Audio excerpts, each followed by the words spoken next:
多いな。何人いる？ここにいる者以外にも俺たちの味方は兵団内に潜んでいる。ダリス・ザックレーを爆弾で吹き飛ばした者もいる。このエルディア帝国を救えるのはお前しかいない。エレン・イェーガー。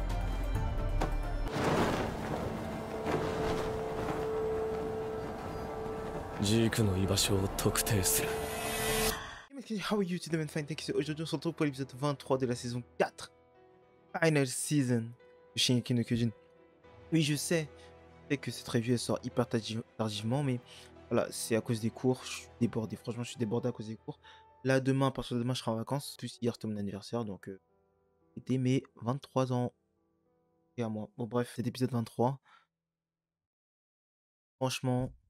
Encore une fois, là vous avez vu, hein, on est redescendu dans la tension, etc. C'est beaucoup de blabla, mais c'est du blabla intéressant. C'est du blabla, mais qui est full intéressant en fait. C'est trop intéressant. On commence par, tout d'abord par Annie. Annie qui s'est réveillée. Annie qui, voilà, on connaît le flashback d'Annie, enfin on connaît le passé d'Annie. Et du coup, ça me... Il y a un seul truc en fait qui, moi, qui me fait poser des questions sur le passé d'Annie. Enfin, pas forcément sur le passé d'Annie, mais sur ses actes en fait. Et que moi, j'avais l'impression, la saison 1, quand Annie faisait ses trucs, elle les faisait un peu à contre-cœur. C'est-à-dire que, voilà, là dans l'épisode, t'apprends que en fait, il n'y a que son père qui l'intéresse. Il n'y a aucune vie qui l'intéresse à part son père, à partir du moment où son père lui demande pardon. Voilà, il lui demande pardon, il lui demande de revenir. À partir de ce moment-là, elle est en train de dire, voilà, il n'y a que mon père qui l'intéresse. Sauf que moi, j'avais pas cette impression-là, en fait. J'avais l'impression que, par exemple, je sais pas, quand elle tue Marco, enfin, quand elle enlève l'équipement Marco, j'ai l'impression qu'elle s'en veut vraiment, en fait, d'avoir fait ça, tu vois. Donc, je me suis dit, bon, c'est bizarre. Je sais pas si là, elle est en train de bluff ou quoi, ou je sais pas si c'est mal dit ou quoi, c'est mal exprimé. Mais moi, j'avais l'impression qu'Annie, en ce moment-là, en tout cas, Annie, elle regrettait vraiment de faire ce qu'elle faisait, mais qu'elle était obligée de le faire parce que voilà, c'était sa mission, etc. À voir, franchement, à voir. J'ai pas plus de trucs à dire sur ça à propos d'Annie, j'ai bien envie de voir ce qu'elle va faire. Là, je pense que d'ailleurs, d'ailleurs, je peux vous le dire, vu que Annie est à Trost et que Connie se dirige vers le nord et que Annie se dirige vers le sud, je pense qu'il y aura une petite rencontre. Ils vont se croiser. Je pense qu'ils vont se croiser, je pense. Parce que ils sont en train de ils vont dans la même direction quoi. Même si Connie va à Ragako, pardon. On verra ça plus tard, mais voilà. Je pense qu'il y aura un croisement, sachant qu'en plus Armin est lui aussi en train de monter, donc je pense que ouais, il y aura clairement quelque chose qui va se passer, il y aura une interaction entre ces personnages là, c'est sûr et certain. Pour laquelle je ne sais pas encore, mais on verra ça plus tard. Je vais sauter directement, vu que j'ai parlé de Connie, je vais parler de Connie. Connie qui est clairement en train de foncer dans son village avec Falco dans ses bras. Et Falco, bon du coup lui il s'est réveillé de la transformation et tout, du coup il a pas trop de souvenirs et tout. Mais Connie il fait semblant de pas connaître Falco, donc c'est à dire que Falco lui vu qu'il a pas de souvenirs, du coup il tombe dans le panneau. Mais moi dans la réaction là j'avais dit que, parce qu'à un moment Falco dit oh putain j'ai l'impression de l'avoir déjà vu mais je sais pas où. Et lui il me reconnaît pas, tu vois. Donc on sait que Connie fait semblant, mais Falco lui fait vraiment pas semblant. Et moi dans ma réaction là, je pensais qu'en fait Falco il avait des souvenirs de je sais pas quoi. En fait non, j'avais totalement oublié à ce moment-là que Falco avait vu Connie dans le dirigeable quand Sacha tue Gabi. Quand Gabi tue Sacha. Donc c'est peut-être ces souvenirs là en fait, c'est peut-être ce moment là qu'il se rappelle en fait, parce qu'il a clairement vu Connie à ce moment là. C'est peut-être ces souvenirs là qu'il a. Mais ouais, encore une fois, je pense pas que Connie, franchement, je pense pas que Connie va aller jusqu'au bout de ce qu'il est en train de faire. Il sait que Falco c'est un enfant. Il sait que Falco c'est un enfant et je pense pas qu'il soit assez fou pour faire ça. Je pense pas qu'il soit assez fou pour faire ça. L'autre point intéressant, on va venir au Calivaille à la fin. L'autre passage intéressant, c'est aussi le passage de... comment il s'appelle? Mais j'ai oublié. Froc. Voilà. L'autre passage c'est intéressant, c'est Floch qui nous délivre un discours masterclass, voilà, qui délivre un discours, voilà, franchement, qui sort des tripes et tout, et qui moi m'interrogeait sur le fait que Floch, est-ce qu'il était au courant à l'avance de tout le plan des reines? Oui, c'est clairement, du coup, c'est confirmé dans cet épisode parce que du coup, il a pu en fait. En fait, nous on avait l'impression que Froc, il était, c'était une alliance en fait entre Eren, Froc, Yelena et Sig. Mais en fait, pas du tout. C'est Frock et Eren, ils étaient vraiment alliés et qui se foutaient de la gueule bah, du coup des autres. Et du coup, Frock en fait était clairement au courant de tout ce qui allait se passer. Il savait que Eren voulait déclencher le grand terrassement pour péter la gueule à tout le monde entier. Et c'est intéressant de voir en fait que les personnages, surtout en fait Jean, parce que ça se voit clairement en fait sur Jean, et que au bout d'un moment, ils sont en train de se dire mais en fait on n'a pas le choix en fait. On n'a vraiment pas le choix d'accepter ce qui est en train d'arriver. Et qu'au bout d'un moment, si effectivement le grand terrassement se passe et que si effectivement il n'y a plus de menace, effectivement je peux vivre librement, je peux faire ce que je veux en fait. Et c'est ce que Frock dit à Jean, qui lui dit, il lui dit clairement, t'as plus besoin de te battre, tu peux arrêter de te battre et tu peux revivre ta vie. D'ailleurs j'adore ce passage là parce que j'ai l'impression que Frock dans ce passage là, tu vois, à la base ils sont amis, tu vois, à la base ils sont amis, ils sont du même camp, tu vois, à la base, je vois, ils ont fait l'académie ensemble, enfin l'académie, le truc d'entraînement ensemble là. Et donc du coup ils ont une certaine attache en fait. Ils ont un certain lien. Ils ont vécu ce qui s'est passé il y a 4 ans ensemble et tout. Ils ont survécu à ça. Donc voilà. Et j'ai l'impression que Frock, en fait, il aime vraiment, par exemple, Jean, tu vois, au fond du cœur, il aime Jean, tu vois. Mais il est obligé de faire ce qu'il fait parce que c'est pour le bien d'Eldia, selon lui. Mais et j'adore les relations de SNK parce que t'adores la personne, mais tu peux pas montrer que tu l'adores parce que voilà, t'es obligé de garder, par exemple, ton rôle, etc. C'est pareil avec Eren, hein. On l'a très bien vu. Eren, il adore Falco, mais il peut pas le montrer. Même s'il l'a montré, bah, moi je l'ai compris, mais il adore Falco. Je suis sûr qu'il adore Armin et Mikasa et tout, mais il peut plus le montrer parce que, voilà, enfin il pouvait pas le montrer parce qu'il était dans son rôle, il devait tenir son rôle. Et c'est super intéressant de voir ça. Et moi j'adore ça. Moi franchement j'adore vraiment ça. Mais ouais, du coup, Jean, du coup, ben, qui, sur le coup, hésite, sur le coup, se dit vraiment que putain, c'est vrai. Putain, c'est vrai. Et après, au dernier moment, il voit le regard de non, mais j'ai des trous de mémoire, c'est pas. Et au dernier moment, il voit le regard de Onyakopon. Et là, il se dit putain, je peux pas devenir une pourriture comme ça. Même si. En fait, parce que Onyakopon, lui, ce qui va lui arriver à la base, parce qu'il faut se rappeler quand même que Onyakopon, et les autres et certains autres mercenaires, eux ils sont venus à la base sur Paradis pour aider Paradis, pour niquer Mar en fait, pour niquer Mar et pour que leur patrie soit sauvée, pour que Mar arrête de casser les couilles aux patries de Onyakampon, etc. Et du coup, Onyakampon c'est aussi quelqu'un de manipulé, il a été manipulé, etc. Il n'y a que Yelena et Sig et quelques mercenaires qui étaient au courant pour tout ce qui est le vin, tout ça. Onyakampon il savait rien. Onyakampon c'est une victime comme une autre. Et donc du coup Onyakampon il va tout perdre. Donc sa famille, etc. Alors que pour le coup, lui, il n'avait pas déclaré les Eldiens comme des démons, par exemple. Donc c'est une victime collatérale, c'est dit hein, au début de l'épisode. Hein.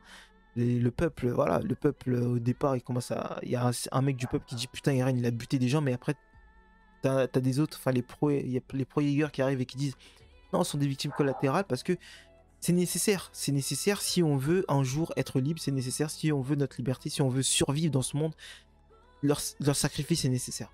Et du coup, bah voilà, on verra bien comment ça va se passer par la suite, mais moi j'adore. Moi franchement, j'adore ce genre de relation, j'adore comment c'est amené, j'adore comment c'est fait. Et puis voilà. Première chose que j'ai envie de poser comme question d'abord, parce que là je vais juste revenir un petit peu sur un point du grand terrassement. À l'époque j'avais fait une vidéo sur le grand terrassement et je m'étais dit en fait que les Eldiens, leur forme de base c'était c'est en fait leur forme, pas de base, mais c'était que vu que c'est les seuls qui peuvent se transformer en titan, les Eldiens, du coup leur malédiction, leur forme titan est une sorte de forme de base ou une forme malédiction, tu vois. Et donc du coup je me suis dit mais des mecs parce qu'en fait à l'époque quand on avait vu que les titans, enfin il y avait des titans dans le mur, moi je me suis dit quand le roi il s'est exilé avec des serviteurs à lui, enfin son peuple, il a choisi certains membres de son peuple pour leur dire allez toi tu deviens titan, bam, ok, il les pique ou j'en sais rien ce qu'il fait, toi tu deviens titan.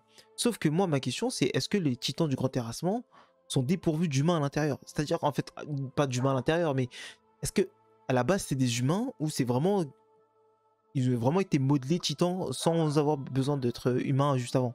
C'est ça ma question, c'est que moi je pensais qu'à l'époque le roi, quand il s'était exilé, bah, justement, je vous répète, il avait choisi quelques fidèles, enfin, il avait sacrifié des fidèles pour qu'ils soient, en fait, pour qu'ils fassent les murs, quoi, tout simplement. Moi, c'est comme ça que j'avais imaginé à l'époque. Mais là, comment c'est montré, j'ai l'impression que quand Ymir a fait les titans, il n'y a personne qui lui donne l'ordre, enfin, il y a personne qui lui donne, enfin, on voit pas de transformation d'humains à titans colossaux. Voilà, ils étaient déjà en colossaux. Donc voilà, première question. Deuxième question que j'ai envie de soulever et que j'espère que vous allez me répondre. Là, pour le coup, j'attends que vous me répondiez dans les commentaires pour me dire si c'est d'incohérence ou non, juste oui ou non. Mais sachant que tous les Eldiens descendent de la fille des filles de Maria Sina Rosé, qui sont tous les trois du sang royal. Comment ça se fait qui est en fait pas que du sang royal en fait dans les descendances? À quel moment ça se perd? À quel moment tu perds ton sang royal dans la descendance? C'est ça que moi j'aimerais que voilà, si jamais il y a une réponse à cette question, j'aimerais savoir parce qu'en fait j'ai beau réfléchir, hein, même si je me dis qu'il y a une des personnes qui a baisé avec une autre. Oh, pardon, putain, j'aurais pas dû dire ça comme ça, mais voilà. Même s'il y a une autre personne qui a fait un enfant avec, j'en sais un Mar ou j'en sais un, quoi qu'il arrive, il faut un Eldien. Et ce Eldien-là, il provient forcément de Maria Sina Rosé, qui sont eux-mêmes du sang royal. Donc à quel moment il y a cette rupture et à quel moment on peut passer d'un Eldien avec du sang royal à un Eldien qui a plus de sang royal? Donc c'est ça que je me pose aussi comme question. Voilà, donc j'attends que vous me répondiez dans les commentaires. Est-ce que c'est une incohérence? Je sais pas, mais j'espère pas. J'espère que c'est expliqué parce que pour le coup, c'est une incohérence vraiment incroyable. Pour terminer cette vidéo, on va parler du GOAT. Et là, je suis obligé de remercier Anti, Docteur Anti. Moi, je vais l'appeler comme ça. Moi, c'est bon, c'est plus Anti, c'est Docteur Anti, c'est plus Commandant Anti, c'est Docteur Anti.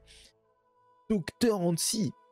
C'est pas possible. Incroyable. Elle a réussi à sauver Levi. Et pour le coup, après, le truc, c'est que moi, de toute façon, dès qu'Anti, en fait, elle avait dit à un moment...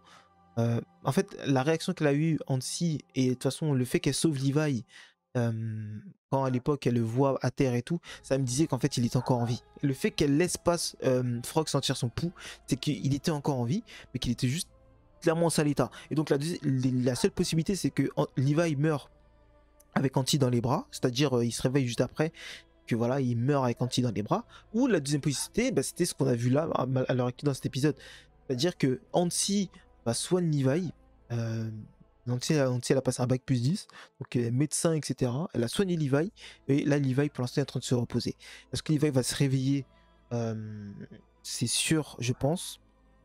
Et comment, en fait, va-t-il réagir? Comment il sera? Dans quel état il sera? Parce que j'ai vu, hein, il a perdu des doigts et tout. Bon, à voir, peut-être Levi, peut-être que Rain peut faire quelque chose avec Ymir, donc à voir peut-être, mais ouais, en tout cas, c'est une grosse nouvelle, et moi je suis super content parce que, encore une fois, je suis assez énervé de la gestion de Levi parce que je suis désolé, encore une fois, je suis désolé, mais c'est se débarrasser d'un personnage. S'il était mort comme ça, moi j'appelle ça se débarrasser d'un personnage, parce que à la saison 1, j'ai rien dit quand il se tord la cheville.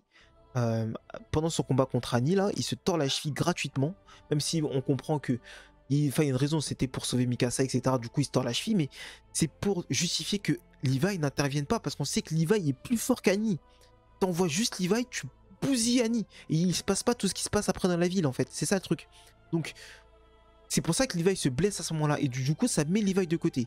Là, j'ai rien dit. Je me suis dit, vas-y, tranquille, c'est pas grave et tout, parce qu'après, juste après, dans la saison 3, Levi masterclass, le masterclass, etc. Ok, là, la saison 4, Levi, encore une fois, on voit, il fait du 1v30.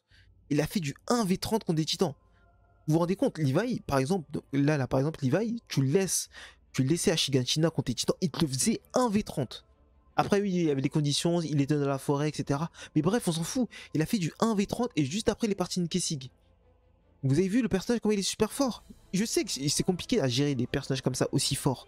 Mais la façon dont il voulait se débarrasser de Levi avec cette explosion, parce que, encore une fois, il n'était pas du tout obligé de lui mettre une lance foudroyante sur lui. Il avait juste à couper ses membres. Il coupe ses membres, à chaque fois, ça repousse, il recoupe, etc. Là, il a mis une lance et tout, et du coup, bam, ça explose, et comme par hasard, il sent pas l'explosion, alors que Mikasa arrive à sortir les explosions avant que ça arrive. La preuve, quand Zackley, son bureau explose, Mikasa, elle sait déjà que ça va exploser. Elle sent déjà le danger. Levi, il a même pas senti le danger que, voilà, bref. Tout ça pour dire, la gestion de Levi, pour l'instant, j'ai envie de la voir comment ça va se passer. Parce que moi, j'aime pas qu'on sacrifie les personnages. Et ça, pour le coup, c'est un truc que j'aime pas du tout, c'est qu'on sacrifie les personnages. Voilà. Bref. En tout cas, moi, j'ai dit tout ce que j'avais à dire dans cet épisode. J'espère, de cette review, pardon. J'espère que on va continuer comme ça, que ça va être des masterclass, juste des masterclass toutes les semaines, parce que de toute façon, je me régale. Moi, franchement, je me régale. Et merci, Dr. Anti. Franchement, on doit tous la remercier. Franchement, merci beaucoup, Dr. Anti. Voilà. Et puis, je pense avoir tout dit dans cet épisode. Ouais, simple spectateur qui se sadisse, franchement incroyable. D'ailleurs, je pense que il est en train de dire en fait à des recrues de se mettre en fait, enfin de faire semblant d'être pro Jaeger, parce qu'on sait qu'il y aura un moment, ils vont se soulever un moment, et donc du coup on aura pro Jaeger contre le reste en fait, contre le reste, et ça se trouve même qu'on a des personnages type Jean qui vont changer de camp, ils font passer pro Jaeger, on n'en sait rien, mais je doute fort, hein. Je doute fort que Jean passe pro Jaeger, mais voilà, on va voir. Ah oui, putain, j'allais oublier de parler de Armin. J'allais oublier de parler de Armin qui pète totalement les plombs. Et Armin, j'aime bien parce que c'est le seul qui essaye de voir un peu plus loin que ce qui se passe à l'heure actuelle, de ce qui se passe dans son présent, et qui essaye d'envisager des possibilités, etc., de se dire putain comment faire et tout. Ou par exemple, comment gérer Frock, comment, etc. Et en fait, le truc c'est que Armin, je pense qu'il est vraiment atteint en fait, et il l'a craqué dans cet épisode parce que Eren c'est son pote. Eren c'est son pote depuis l'année, depuis qu'ils sont tout petits en fait, et donc du coup, le fait que par exemple à la partie précédente, qu'Eren le massacre, il met des coups de poing dans la gueule et tout, et là encore une fois que Eren il le voit en fait faire un truc totalement aberrant, ça doit franchement le marquer.